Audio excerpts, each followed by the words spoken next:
I'm proud to be a physics teacher at the best community college in the United States, Portland Community College, and welcome everyone, no matter where you are, watching on the stream. I have been involved in scientific research on the Juneau ice field for about 40 years. We've studied the effects of climate change on the ice field, and I feel that as a scientist I have a moral responsibility to organize information for the public and to create action towards a solution for climate change. That's what we're here today. We're going to have a very fun discussion, and the goal of this discussion is to get you to act on climate change.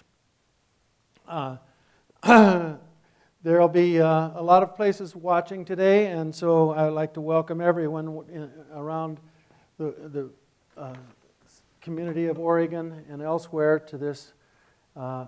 We have a website, www.pcc.edu, where you can go to that website and see the 2013 lecture here, and you'll be able to also see a recorded version of this lecture here.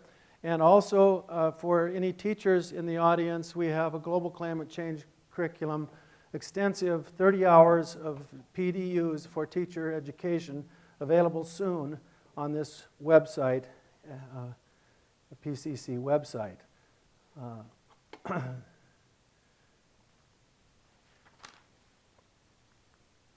We have a special guest today, since Dr. Brown had to leave to go to Salem to do some important business. We have a very special guest today, our famous Panther, Poppy the Panther. So I'd like you to welcome our special guest, Poppy. You can take over for Dr. Brown as president right now. Now, Poppy, are you concerned about climate change? Do you like it? You like climate change? I don't think you would. You're an animal, and you have to protect the environment of your animal. And here's a picture of your cousin, the panther in Florida. Isn't he beautiful? You probably have met him before.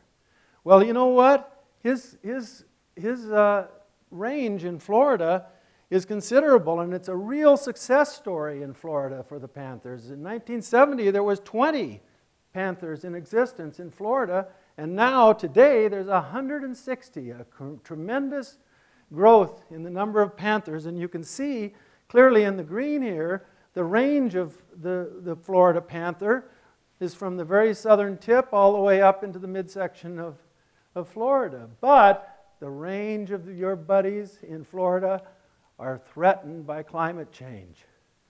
On the right, you'll see a picture of Florida and with the colors, and those colors indicate what would be flooded as sea level rises. The red is about 3 meters, the yellow 5 meters. And so the most modest prediction for sea level rise by 2100 is 1 meter, but it can range as much as 3 to 5. So by 2100, there is a very good possibility that the whole southern tip of Florida will be deluged by sea, and of course, that would be disastrous for your friends in Florida. So I think this is one example of the reason why we must talk and try to find a solution for this, and by talking very smartly and very effectively, logically, and continuously, we can communicate effectively. And if we have effective communication, that's education. And by having an educated populace, we can all begin to act. So that's what you want, isn't it, Poppy? Well, you can just hang out here, and we'll need you every now and then to encourage the audience, but we'll we have a little sign for you, and when we ask a question like, can we save the Florida Panthers? Yes, we can. Okay, Poppy, thank you for coming, and thank you for being a helpful element of our talk today. Today we're going to be featuring a lot of successes and some failures, but we're going to try to emphasize the call to action for solutions. And recently, we've had a report issued by the famous scientist Dr. Mario Molina from Mexico. He won the Nobel Prize for discovery of the ozone layer and initiating change in the world that was a very positive result, a positive effect on the planet, reducing considerably the size of the ozone hole over Antarctica. And this report is shown in a link, both a link for his work and the history of Mario, but also the link called What We Know. And this is a link that you might want to go to further learn about climate change. You can see on this link What We Know. You can see the facts. There's a nice little video there that pops up when you first open this up. You can hear from the scientists. And the message that is told, you can see the facts. And when you see the facts, some of these things that Dr. Molino has discovered, it comes down to 4 important points. The first point is that climate scientists agree climate change is happening here and now. The second point is we are risking the risk of pushing our climate system towards an abrupt and unpredictable and potentially irreversible changes with high damaging impacts.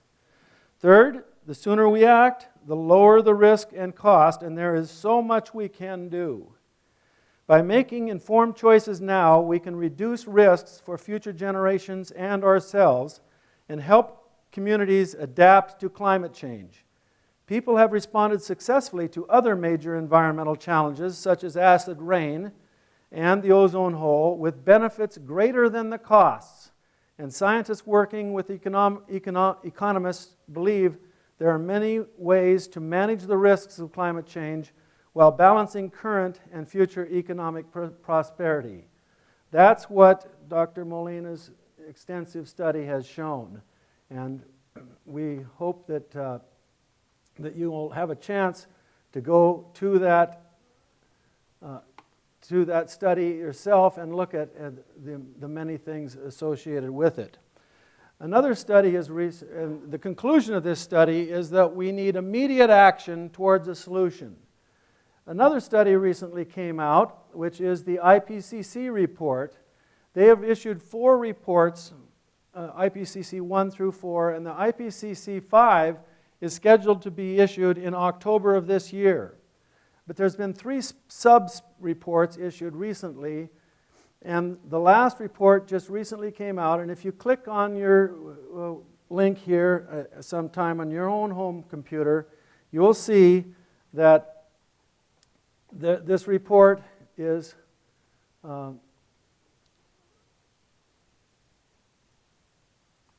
right here, and it contains a considerable amount of information. You can scan through that, and you can see that there's, for example, a summary for policymakers. And the summary for policymakers is this long document here. It's about 25 pages long. It's full of impacts due to climate change. In other words, what I kind of say is that the first 20 pages boil down to we are screwed. And the last 5 pages are dedicated to a call to action and the things that we can do for action. This is an example of the fact that we need to focus our efforts on action towards a solution rather than the problems that we may encounter as a result of climate change. So that's why we have today this lecture calling for action towards solutions. But these reports all emphasize that what we need to do is begin work towards a solution. Climate disruption is real. Humans have caused it. The debate is over. Let's get on with the fact that we need and can do things towards a solution. This climate change problem has been caused by billions of people, 7 billion people, inadvertently looking for economic stability, a better life, easier transportation, warm homes, so on. And as a result of this, billions of people around the world creating greenhouse gases to pollute our atmosphere, we have found that this population is rapidly increasing. You can see here that as we speak, this population is going up, up, up, and wow, it's going wild, the population of the earth. The two largest countries in population, of course, are China and India, and the third is the United States. China with almost 1.4 billion, India 1.3 billion, the United States 322 million. But this number is going up, up, up. It's growing now at about a 1.3% rate per year, and so people are popping up all over the place. And here is an interactive graph of the world population through time, and you can see that it is skyrocketing up to the present of 7 billion people in the present, and the prediction is that by July 1st, 2100, the population of the world will be 11 billion people. 7 billion today, 11 billion in 2100. 7 come 11. Doesn't that sound kind of like gambling? It is gambling. It's gambling with the future of the world. We've got to focus on climate change, on population growth and the effect that population growth has on climate change.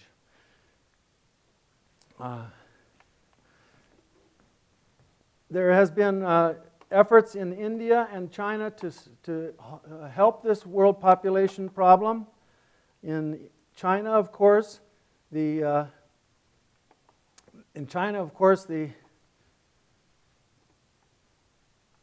population is rising rapidly in spite of the fact that they've outlawed having 2 children, only 1 children, which has created a major problem where they have children that have no names, and so when they go to get a passport, they don't have any names.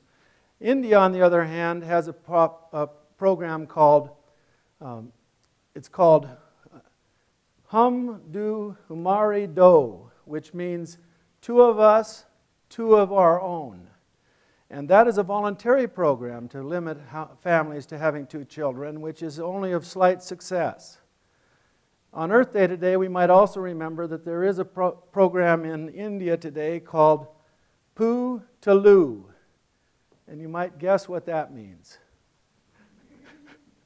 It means use the bathroom. And they are trying to create bathrooms across the rural areas of the country so that this pollution problem isn't as serious as it is today. But both countries are still growing in population. And if you look at the population dilemma here, this happens to be an analogy I put in. This is a Ford Mustang GT Super Hemi kind of arrangement here, the drivetrain. And let's just imagine that climate changes the wheels of this Ford Mustang, and the engine is the population growth. And for now, let's take a think that the transmission is the global energy crisis. Now, if you had a car and it didn't go, the wheels would not turn, would you rebuild the engine or the transmission knowing that the engine was blown? That would be a ridiculous thing to do. You'd have to rebuild both the engine and the transmission to have any effect on the wheels and make them go. Well, I'll tell you, these wheels are going pretty strongly right now. In fact, the CO2 that's coming out of the exhaust pipe of our little analogy here is so large that at every 3 minutes, the weight of the CO2 we're emitting in the world is equivalent to the weight of the largest ocean liner in the world, every 3 minutes. So we got to put a stop to this, and to do that, we're going to have to solve population growth. I have no immediate answers. The only thing I can suggest is that we talk, we communicate, we educate, and we act. And maybe a solution for population growth will come from that. What makes this problem so bad, to steal the words from my famous friend, the late Al Bartlett at the University of Colorado, is that there's many ways to make the problem worse, such as immigration, medicine, public health, sanitation. These things are apple pie and motherhood. There's peace, law and order, scientific agriculture. We all want that, but they all make population growth worse. The 55-mile-an-hour speed limit. How about Obamacare? That makes the population problem worse.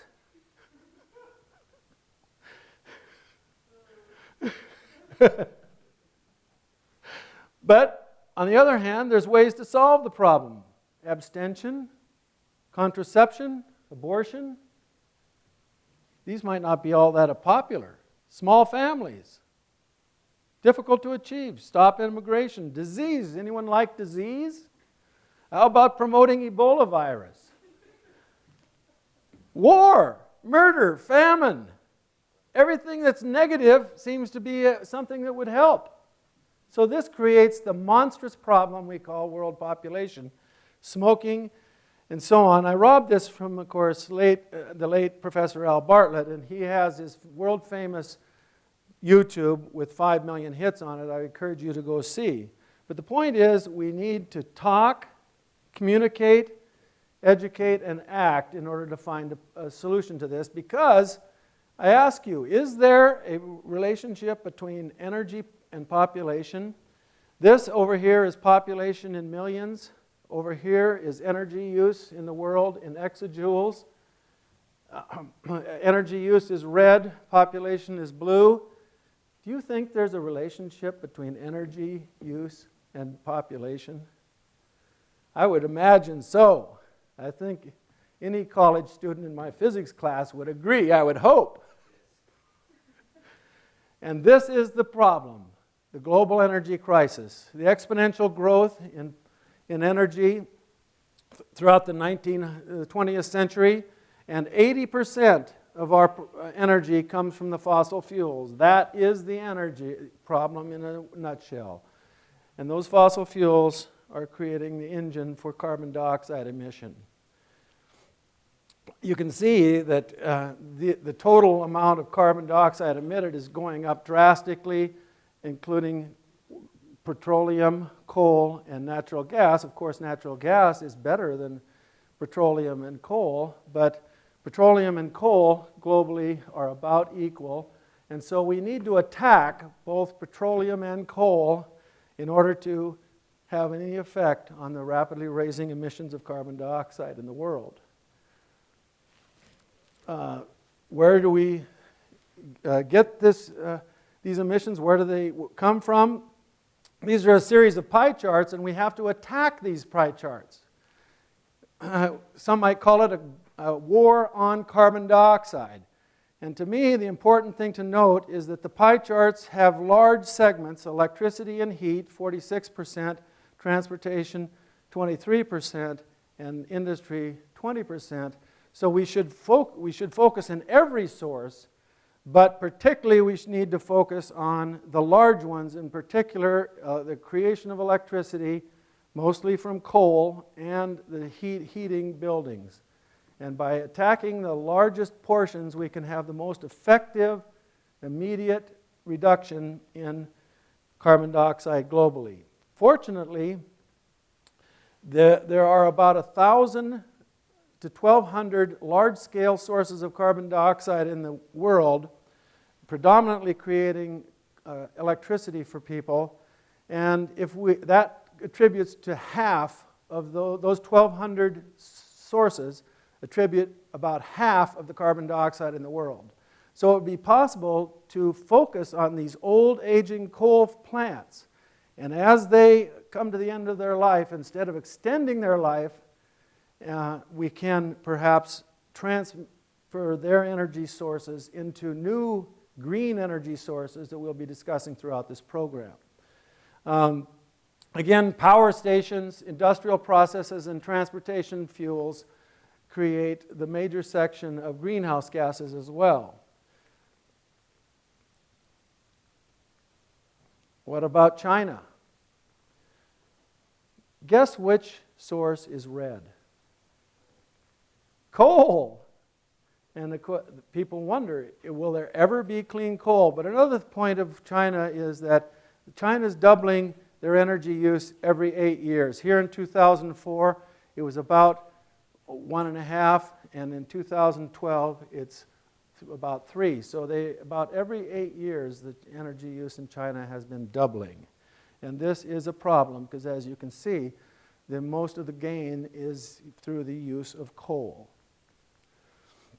Here in Oregon, we have some dilemmas ourselves. A large amount of carbon dioxide from sources in transportation, and we have the Boardman coal plant that's scheduled to be closed, and I'm sure we'll be discussing the Boardman plant more thoroughly.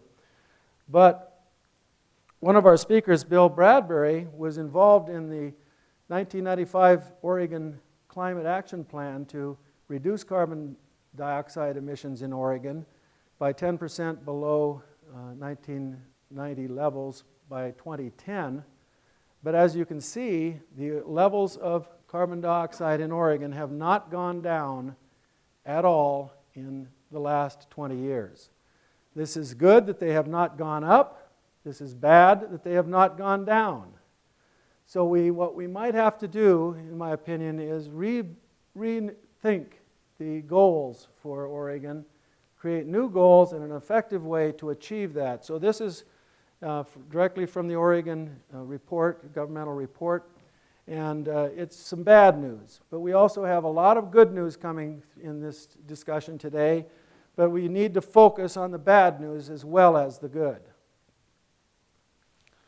Again, the world energy demand is the problem, and it is such a serious problem because, as Albert Bartlett pointed out in the 1970s, that the greatest shortcoming of the human race is our inability to understand the exponential function.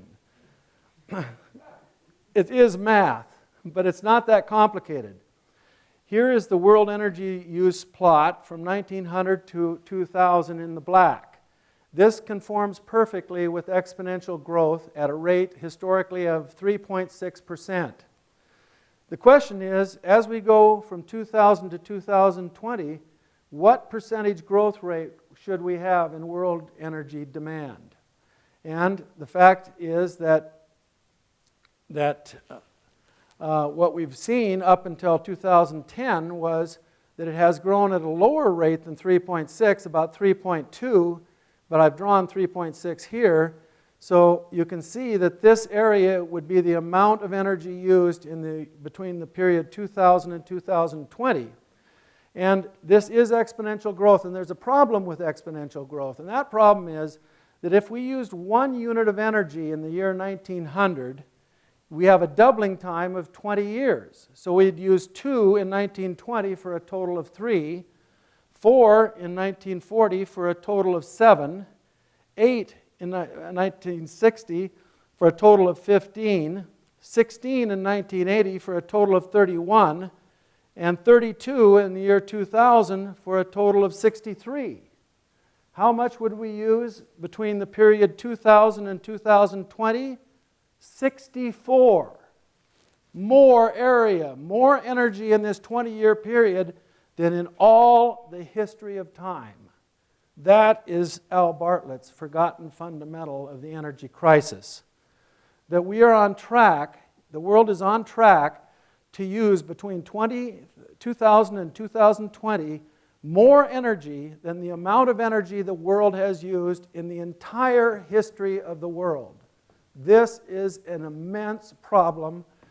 It is the result of exponential growth, which is disaster.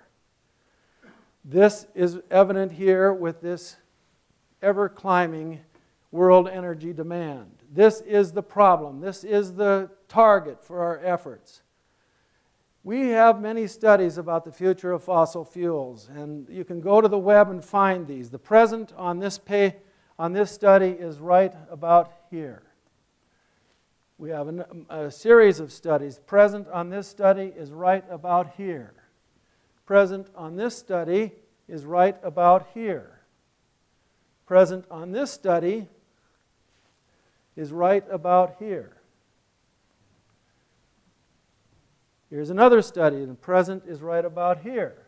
So it doesn't really matter where we are exactly. The fact of the matter is that soon fossil fuels production will decrease. And it doesn't matter whether it's in 10 years or 50 years. It's going to happen.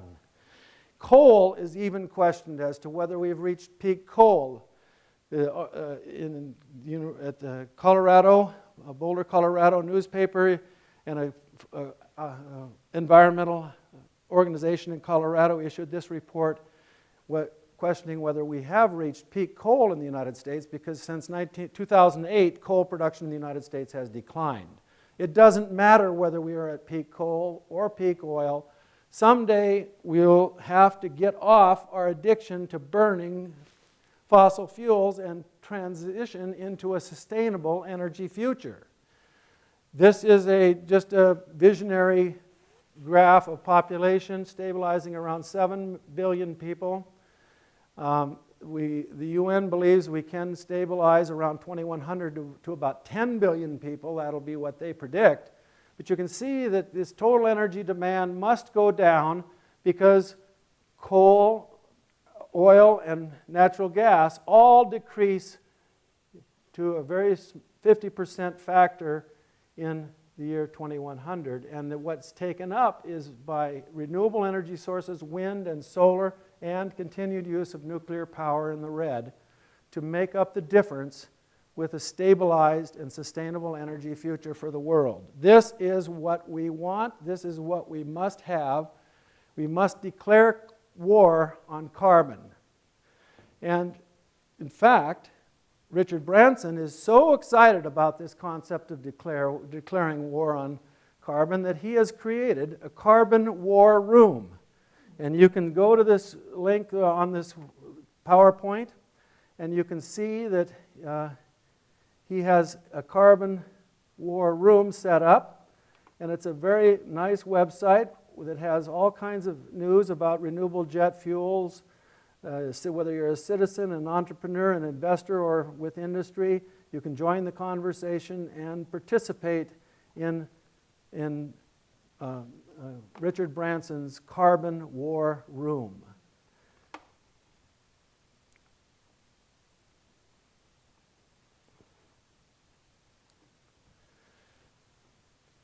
Join the fight. Let's join the world. This is going to be the defining challenge of the 21st century, is the carbon war and the creation of a sustainable energy future. I was born in 1946, and I'm a war baby. And throughout my life, you might characterize the past century as the century of war. We grew up with nuclear threats in the Cold War, most of which has been taken care of and alleviated to the most part. For example, if you look at the number of nuclear weapons in the world, it peaked around 1970 with 75,000 nuclear weapons in the world, and today we have less than 7,000, a 90% reduction in the nuclear weapons of the world. So what I'm saying is that the last century, the century that I lived in, might be called the century of war, but what we need in the next century is a century of sustainable energy creation and elimination of the dominance of fossil fuels. I plotted up the world energy use from 1960 carefully to the year 2020 along this line here, and it does look like it's curving down. These X's up here are projections from the Institute of Energy Analysis in the U.S. Department of Energy that continues the idea that we're going to continue to go up, up, up with energy use endlessly. But I believe here we are at the crossroads, and we have the opportunity now to continue on a path towards sustainability rather than continue on a path of ever-increasing exponential growth in energy. That is the challenge that the young children, the millennials of this age, have before them in their life, is to create a sustainable energy future, and that is what's going to dominate this century. Can we do it? Yes, we can. I believe we can if we talk, communicate, educate, and act. That is the goal, and we can sustain the earth. How are we going to do this? We're going to do this by educating the masses. And how do we educate the masses? One by one. If the 100 people in this room went out this week and convinced one other person, each of us convinced one other person to act on climate change, and then they convinced one other person the next week, it would go 1, 2, 4, 8, and so on. I mean, 100, 200, 400, 800, and so on.